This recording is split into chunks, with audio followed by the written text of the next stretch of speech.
नमस्कार, आप देख रहे हैं न्यूज वन इंडिया। मैं हूं आपके साथ कीर्ति बिंदल। चमोली हादसे के पीड़ितों का हाल जानने के लिए मुख्यमंत्री पुष्कर सिंह धामी गोपेश्वर पहुंचे। सीएम पुष्कर सिंह धामी ने करंट से झुलसे लोगों से मुलाकात की। गंभीर हालत में भर्ती लोगों के परिजनों से भी मुलाकात की। चमोली हादसे में हताहत लोगों के परिजनों से मिलकर मुख्यमंत्री धामी काफी भावुक नजर आए। उन्होंने शोक संतप्त परिजनों को सांत्वना देते हुए हर संभव मदद का आश्वासन दिया। मुख्यमंत्री ने कहा कि ये बहुत हृदय विदारक घटना है। हम ईश्वर से प्रार्थना करेंगे कि ये घटना में जो हताहत हुए हैं उन्हें अपने श्री चरणों में स्थान दे और उनके परिजनों को इस दुख को सहन करने की शक्ति प्रदान करे। राज्य सरकार की तरफ से मुआवजा, इलाज आदि से संबंधित सभी व्यवस्थाएं की गई हैं। मुख्यमंत्री ने कहा कि दुर्घटना के कारणों की गहन जांच की जाएगी और दोषियों पर सख्त कार्रवाई की जाएगी। सीएम के साथ बीजेपी के प्रदेश अध्यक्ष महेंद्र भट्ट और पर्यटन मंत्री सतपाल महाराज भी मौजूद रहे। आपको बता दें कि चमोली में बुधवार को बड़ा हादसा हुआ था। यहां नमामि गंगे प्रोजेक्ट के सीवर ट्रीटमेंट प्लांट के पास करंट फैल गया था। करंट लगने से 16 लोगों की मौत हो गई थी और सीएम ने घटना में मृतक होमगार्ड के 3 जवानों को गोपेश्वर पुलिस मैदान में श्रद्धांजलि दी।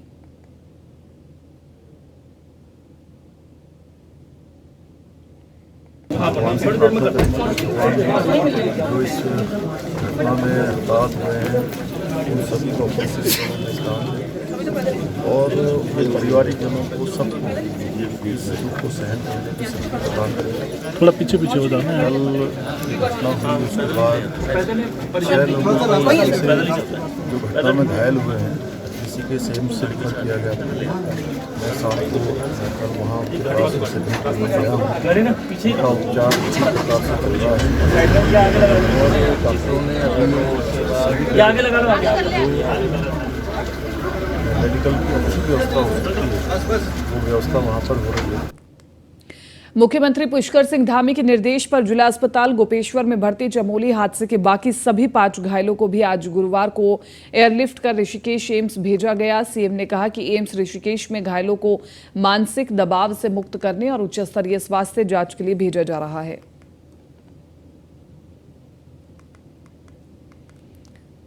उत्तराखंड के चमोली में करंट लगने से 16 लोगों की मौत और 11 लोगों के झुलसने के बाद राज्य सरकार हरकत में आ गई है। इस घटना से सबक लेते हुए मुख्य सचिव ने सभी विभागों के प्रभारियों को निर्देश दिए हैं कि वो तत्काल अपने अपने कार्यालयों में विद्युत आपूर्ति व्यवस्था के मानकों का परीक्षण कराएं। चमोली हादसे के बाद मुख्यमंत्री पुष्कर सिंह धामी ने एसपी चमोली को एसटीपी का रखरखाव कर रही कंपनी के खिलाफ एफआईआर दर्ज करने के भी निर्देश दिए हैं।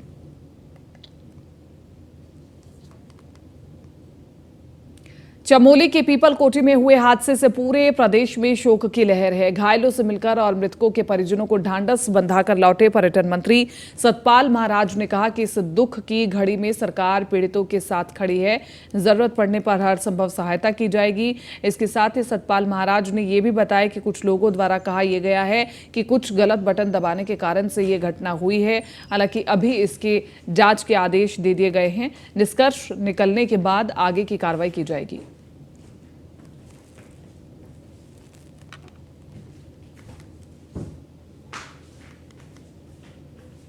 चमोली से आ रहे हैं और वहाँ पर जो भी शोक संतप्त परिवार थे सबको मिले हैं और सबको विश्वास दिलाया है कि हर संभव सहायता की जाएगी। वहाँ जो कुछ हमारे होमगार्ड जो थे 3 उनको श्रद्धांजलि अर्पित की है और इस दुख की घड़ी में हम लोगों का बहुत हृदय जो है बहुत दुखित है और हम भगवान से प्रार्थना करते हैं दिवंगत आत्मा को शांति मिले। और बाकी जो जिनका उपचार हो रहा है उनको भी अस्पताल में माननीय मुख्यमंत्री जी देखने गए और उनका उपचार हो रहा है। किसी को कोई दिक्कत है तो उनको हम एयरलिफ्ट करा करके और उनको हम एम्स ऋषिकेश में भर्ती करेंगे और मैं समझता हूं कि सबकी सहायता की जाएगी। ये विश्वास मुख्यमंत्री जी ने दिलाया है। चमोली से आ रहे हैं और वहां पर जो भी शोक संतप्त परिवार थे सबको मिले हैं और सबको विश्वास दिलाया है कि हर संभव सहायता की जाएगी। वहाँ जो कुछ हमारे होमगार्ड जो थे 3 उनको श्रद्धांजलि अर्पित की है और इस दुख की घड़ी में हम लोगों का बहुत हृदय जो है बहुत दुखित है और हम भगवान से प्रार्थना करते हैं दिवंगत आत्मा को शांति मिले। और बाकी जो जिनका उपचार हो रहा है उनको भी अस्पताल में माननीय मुख्यमंत्री जी देखने गए और उनका उपचार हो रहा है। किसी को कोई दिक्कत है तो उनको हम एयरलिफ्ट करा करके और उनको हम एम्स ऋषिकेश में भर्ती करेंगे और मैं समझता हूं कि सबकी सहायता की जाएगी। ये विश्वास मुख्यमंत्री जी ने दिलाया है। चमोली हादसे पर अल्मोड़ा कांग्रेस ने विरोध जताया। चमोली में 16 लोगों की मौत पर कांग्रेस कार्यकर्ताओं ने सरकार का पुतला फूंका। हादसे में हुई मौत के लिए ऊर्जा विभाग और मुख्यमंत्री को जिम्मेदार ठहराते हुए कांग्रेस कार्यकर्ताओं ने सीएम धामी के इस्तीफे की मांग की। कांग्रेस कार्यकर्ताओं ने हादसे में मारे गए लोगों के आश्रितों को 25 लाख और सरकारी नौकरी देने की मांग की है।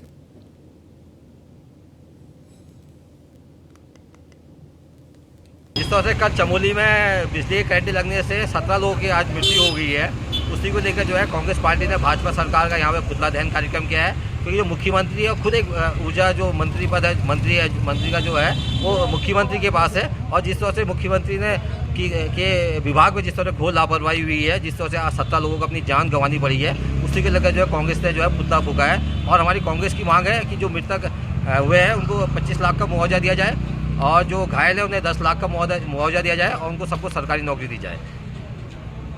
और मुख्यमंत्री को जो है नैतिकता के आधार पर जो है इस्तीफा देना चाहिए। जिस तरह से कल चमोली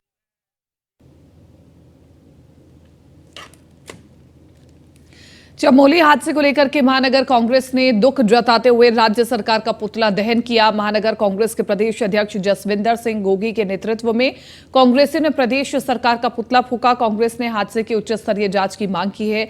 वहीं मृतकों के परिवारजनों को 50-50 लाख रुपए और घायलों को 10 लाख रुपए देने की मांग की है।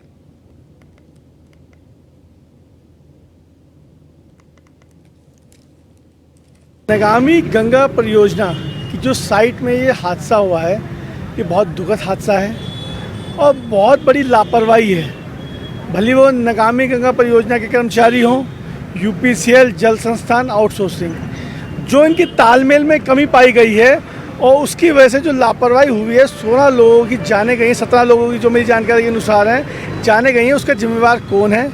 उन जिन लोगों ने लापरवाही करी है उनके खिलाफ हाई पावर कमेटी का गठन होना चाहिए, टाइम बाउंड जांच होनी चाहिए और जो लोग लापरवाही में सम्मिलित हैं उनके खिलाफ मुकदमे दर्ज होने चाहिए। मृतकों को 50 लाख और घायलों को कम से बागेश्वर जिले के कपकोट तहसील के सांसद आदर्श गांव सूपी में स्कूल पढ़ने वाले बच्चे उफवंती नदी को पार करने के लिए मजबूर हैं।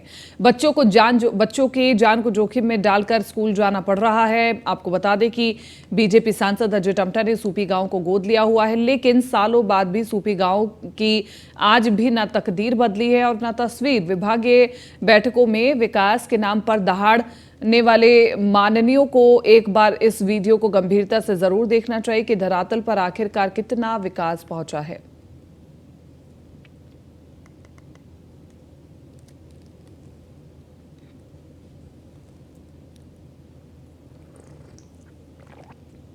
तस्वीरें हम आपको दिखा रहे हैं कपकोट बागेश्वर की। उफनती नदी को पार करके इन बच्चों को स्कूल जाना पड़ रहा है। ऐसे में ईश्वर न करे कोई भी हादसा हो जाए, लेकिन जिस प्रकार से इस गांव को गोद लिया हुआ है उस हिसाब से यहां पर विकास कार्य नहीं हो रहे हैं। पौड़ी जिले के गडोली चंद्रौलाई और गांव में आतंक का पर्याय बना हुआ गुलदार आखिरकार वन विभाग के पिंजरे में कैद हो गया है। गुरुवार सुबह चंदौलीराई और गांव में लगाए गए 2 पिंजरों में से एक में हमलावर गुलदार कैद हो गया है। अब गांव के लोगों ने थोड़ा चैन की सांसें ली है। आपको बता दें कि चंदौलीराई गांव में 2 सप्ताह पूर्व ही 2 बच्चों पर गुलदार ने हमला कर दिया था। गुलदार के हमले से दोनों बच्चे घायल हो गए थे। लोगों के हो हल्ला मचवाने के बाद ये गुलदार घटनास्थल से भागा और गुलदार दिखाई देने के बाद डीएम ने 10 जुलाई को स्कूलों में अवकाश के आदेश जारी किए थे। अब चंदौलीराई गांव में इस गुलदार को पकड़ लिया गया है। पकड़ा गया गुलदार मादा गुलदार है। इसकी उम्र 2.5 वर्ष के आसपास बताई जा रही है।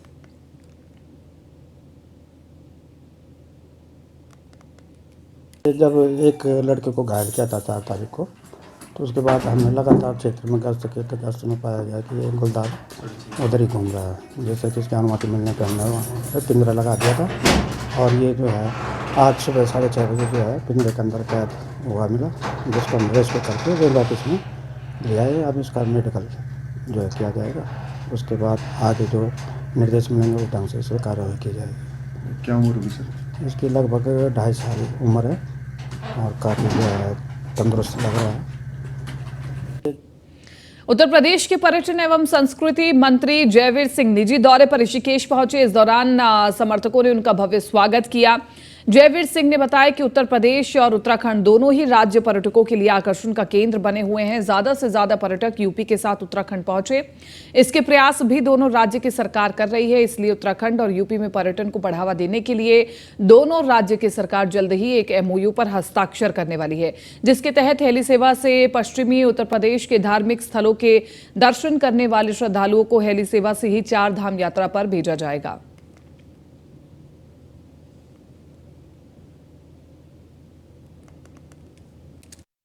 यहाँ उत्तराखंड हमारा देवभूमि के रूप में विख्यात भी है और है भी। तो इस तरह उत्तर प्रदेश भी धार्मिक रूप से, आध्यात्मिक रूप से, ऐतिहासिक रूप से पूरी तरह पर्यटन की दृष्टि से बहुत उपयुक्त भूमि है, जहाँ वृंदावन और मथुरा में कृष्ण की लीलाओं से लेकर के भगवान राम के जन्म स्थान अयोध्या तक, और देवों के देव महादेव की तपोस्थली काशी को जिस तरीके से कॉरिडोर के रूप में आदरणीय प्रधानमंत्री जी के द्वारा लोकार्पित करके उनका पुनर्निर्माण करने का काम किया गया है, उसके साथ ही साथ चाहे नेमी सारंग हो, चित्रकूट हो, विंध्यवासिनी का धाम हो, तमाम ऐसी अनूठी वहाँ पे उपलब्धियां हैं जिसके लिए आकर्षित रहते हैं लोग।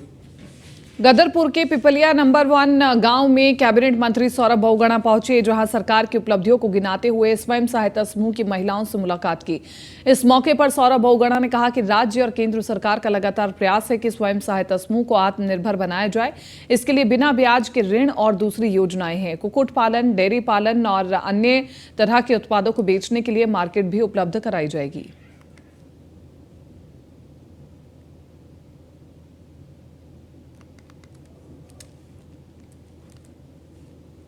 मैंने समूह के लिए हमेशा उत्तराखंड सरकार ने काम किया है। धन सिंह रावत जी का मैं धन्यवाद करूंगा, जिन्होंने कोऑपरेटिव के माध्यम से समूहों को 3-3 लाख रुपए का इंटरेस्ट फ्री लोन देने का काम किया। हमारे विभाग से मत्स्य पालन और पशुपालन और डेयरी में हम समूह के माध्यम से हजारों महिलाओं को रोजगार उपलब्ध हो रहा है, जो हमारे आंचल के डेयरी के साथ जुड़ी हुई हैं या जो हमारे पशुपालन के साथ जुड़े हुए हैं। पिछले 1 साल की सरकार में मातृशक्ति को सशक्त बनाने के लिए पुष्कर सिंह धामी जी के नेतृत्व में भारतीय जनता पार्टी ने सरकारी नौकरी में 30% शैक्षिक आरक्षण महिलाओं को देने का काम किया है, जिससे कि वो और सशक्त बन पाए और उनका प्रतिभाग हमारी सरकार में और। अल्मोड़ा में जिलाधिकारी विनीत तोमर की अध्यक्षता में समग्र शिक्षा अभियान और PM पोषण योजना 2023 से 24 की बैठक हुई। इस बैठक में मुख्य शिक्षा अधिकारी द्वारा समग्र शिक्षा अभियान एवं PM पोषण योजना से संबंधित PPT के माध्यम से प्रस्तुतिकरण दिया गया। बैठक में जिले में समग्र शिक्षा के अंतर्गत साल 2023 से 24 के लिए 6,455 लाख रुपए से अधिक का बजट विभिन्न कार्यों के लिए सरकार द्वारा स्वीकृत किया गया है, जिसमें से अभी तक 841.40 लाख रुपए जनपद स्तर पर प्राप्त हुए हैं। जिलाधिकारी ने वार्षिक बजट को अनुमोदित कर कहा कि बजट का व्यय निर्धारित कार्यों में ही किया जाए।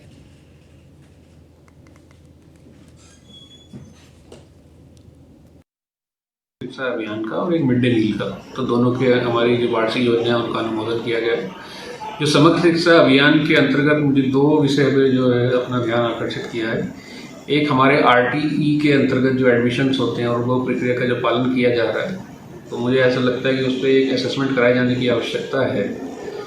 तो उसमें मैंने निर्देश दिए हैं कि एक टीम बनाई जाए, 3 लोगों की कमेटी बनाई जाए और हमारे जनपद में RTE की प्रोसेस किस तरह से चल रही है उसका एक आकलन करके रिपोर्ट प्रस्तुत की जाए।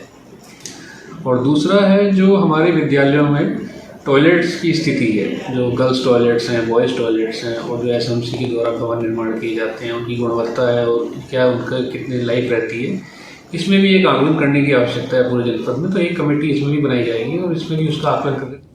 धर्मनगरी में कावड़ मेले के बाद अब एक बार फिर जिला प्रशासन ने अतिक्रमण के खिलाफ कार्रवाई शुरू कर दी है। उप जिलाधिकारी के आदेश पर तहसील हरिद्वार की टीम ने हर की पैड़ी के पास गुरु घाट के हाथी पुल पर अतिक्रमण कर बनाई गई 8 दुकानों को तोड़ दिया। हालांकि कब्जाधारियों का कहना था कि अहिल्याबाई होलकर ट्रस्ट द्वारा इस स्थान पर दुकान बनाकर दी गई थी, जिसका किराया कोर्ट में जमा किया जाता रहा है। वे अपने हक के लिए कोर्ट की शरण लेंगे।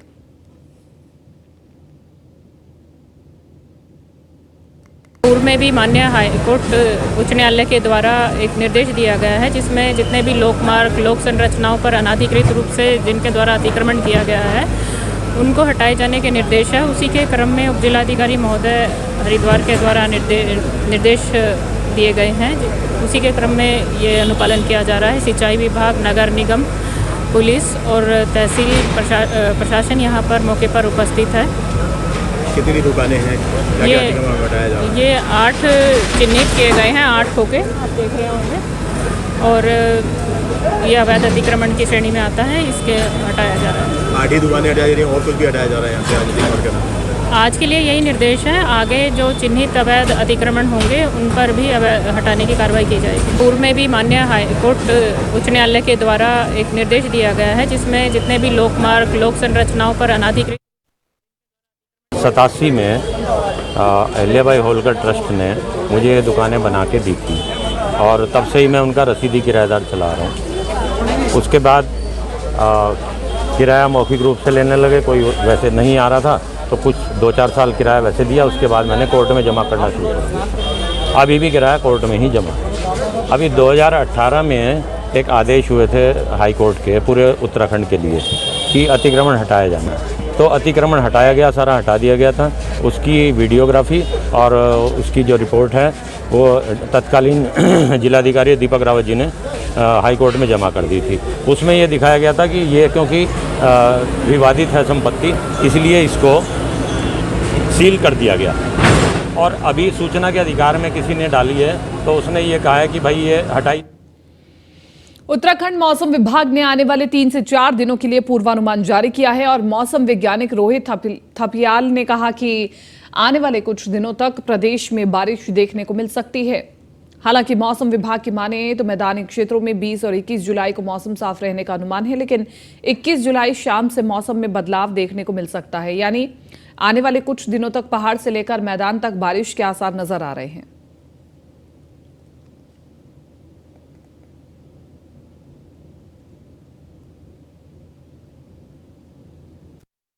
देखिए, आज 20 तारीख हो गई है, तो आज जो है उत्तराखंड में अनेक स्थानों पे हल्की से मध्यम वर्षा और गरज चमक के साथ वर्षा की संभावना है। उसके बाद जो है 21-22 में उत्तराखंड में अधिकांश जगहों पे जो है हल्की और मध्यम वर्षा देखने को मिलेगी। साथ ही अगर भारी वर्षा की बात करें तो आज जो है उत्तराखंड के उत्तरकाशी, चमोली, पिथौरागढ़ जनपदों में इक्का दुक्का स्थानों पे भारी वर्षा भी मिल सकती है। इसी तरह जो है 21 तारीख को जो है उत्तराखंड के देहरादून, पौड़ी, टिहरी, नैनीताल, चंपावत, इन जनपदों में कहीं कहीं भारी वर्षा मिल सकती है। जबकि 22 तारीख की बात करें तो 22 तारीख में जो उत्तराखंड के पर्वतीय जिले हैं वहां पर खास करके कहीं कहीं भारी से लेकर के बहुत भारी वर्षा मिलने की भी संभावना है।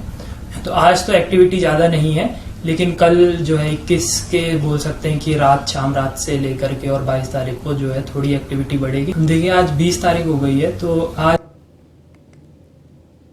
हाईकोर्ट ने नैनीताल शहर में टैक्सी और टैक्सी बाइक चलाने की अनुमति देने से इनकार कर दिया है। इसी के साथ हाईकोर्ट ने इस संबंध में दायर याचिका को निस्तारित कर दिया है। अब बाहरी स्थानों की टैक्सी, बाइक और टैक्सी भी नैनीताल में संचालित नहीं होंगी। आपको बता दें कि 2017 के बाद जो टैक्सी नैनीताल में रजिस्टर्ड हुई है वह नैनीताल में प्रवेश नहीं कर सकती है। इसी आधार पर कोर्ट ने नैनीताल में टैक्सी, बाइक के संचालन की अनुमति नहीं दी है।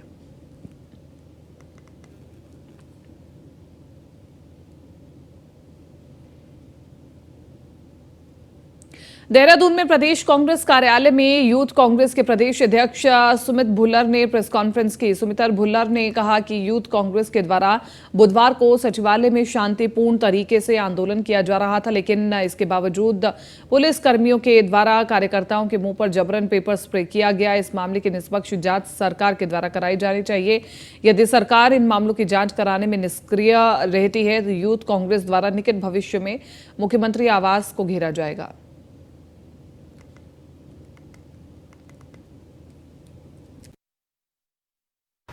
आप सब लोग जानते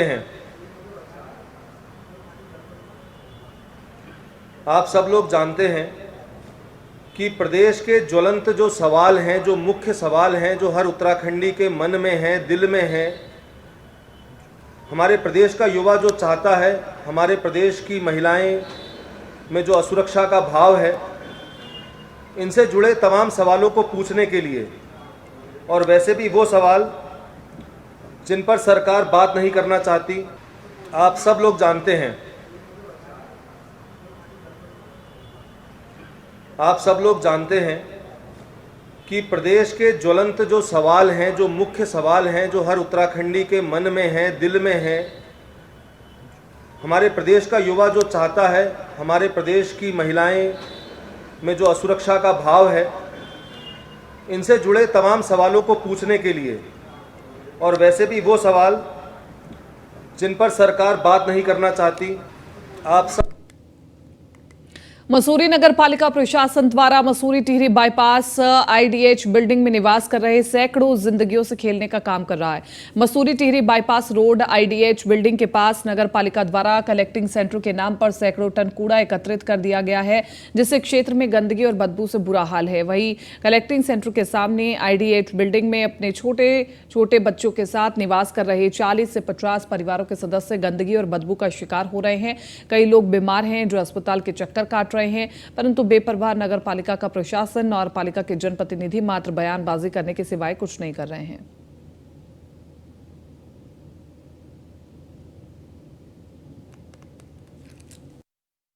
यहाँ पे ऐसा है कि जितना भी ये कूड़ा है जी, इनका जो बना रखा है यहाँ पे कि मतलब ये लोग किसी न किसी तरह से यहाँ से खाली कर दें।